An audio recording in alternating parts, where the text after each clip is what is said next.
Imagine you're waking up from a nap or a long night's sleep, and you realize that you cannot move your body at all. The only thing that you can move is your eyeballs. Now, what you're experiencing is sleep paralysis. Now, of course, we'd all be scared or terrified if that happened to any one of us.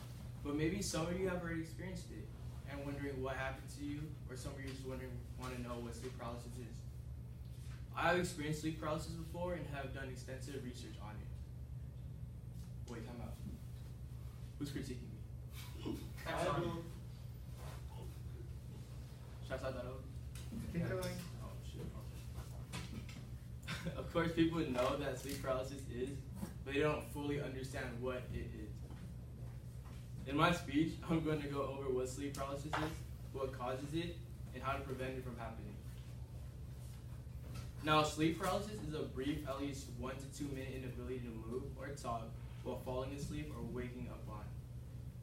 According to Balan Jalal, a neuroscientist at Cambridge University, states that hallucinations play a big part when experiencing sleep paralysis, and that there are 2 types of hallucinations. The first type of hallucination is visual. When experiencing a visual hallucination, sleep paralysis, you may see a presence of a dark figure or a demon standing in front of you, on top of you, or chilling in a corner. Many have reported seeing bright lights, flashes, or being temporarily blinded during sleep paralysis. The second type of hallucination is auditory. While experiencing an auditory hallucination, you may hear different types of noises like people talking, random screaming, a loud static, or a buzzing sound. There may be chants where you might hear footsteps, a ringing sound, or some knocking. According to Gale, glossary of terms related to sleep paralysis, feels like something is holding you down, or some might say a demon on your chest. Some people don't actually know what they are experiencing. They feel like it's a dream or something natural is taking place. According to your.md, sleep paralysis is very common and that people experience at least once in their lifetime. Sleep paralysis is mostly common in young adults and teenagers, roughly around the age of about 16 to 17 years old. But once they hit their 20s, they'll barely experience it. It's rare for people over the age of 25 to experience it, but it's still possible for sleep paralysis to happen to them. Well, now that I talked about what sleep paralysis is, let's talk about what causes it. There are many causes of sleep paralysis, but here are the major ones. Some of the main causes of sleep paralysis is stress, depression, and insomnia. According to the Medicine National Institute of Health, when people suffer with depression, they're most likely going to sleep less and be sleep deprived, which basically leads to insomnia. According to the Gale Encyclopedia of Science, insomnia is the inability to sleep or stay asleep. Insomnia makes it harder for the person to sleep at any time of the day and hard for them to fall back asleep if they are waking up in the middle of the night. And due to the lack of sleep, the person's body wouldn't be acting properly, which causes them to have hallucinations and suffer from sleep paralysis. Now, the biggest cause of sleep paralysis is narcolepsy. Narcolepsy is a disorder that causes periods of extreme all-day sleepiness, but to some, narcolepsy also makes it hard for them to fall asleep.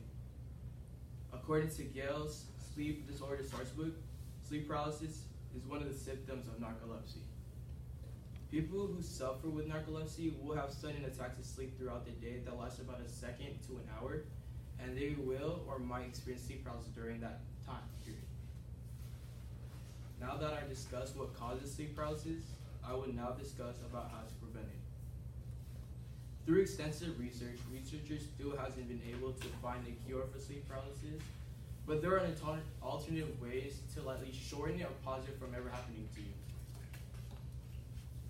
One alternative way is doing some lifestyle adjustments.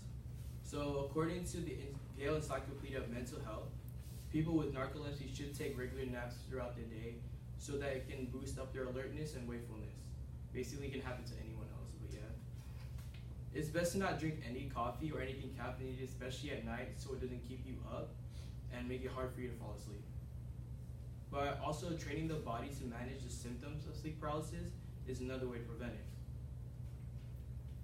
Those who like to sleep on their back should try to sleep on their side or on their stomach, basically the three on the right.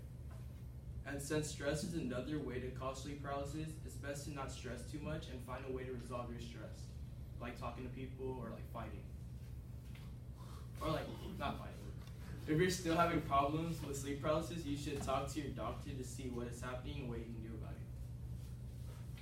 Now to conclude, sleep paralysis is a brief inability to move or speak while falling asleep or upon waking up. There are many things to cause it, but the main cause is narcolepsy. And even though there may not be a cure for it, there's still alternative ways for you guys to shorten it or pause it from happening to you. Now, people know what sleep paralysis is, but they don't fully understand what it is. But now that you guys fully understand what it is, next time it happens to you, don't be scared or terrified. Just let it happen and it'll be done in no time.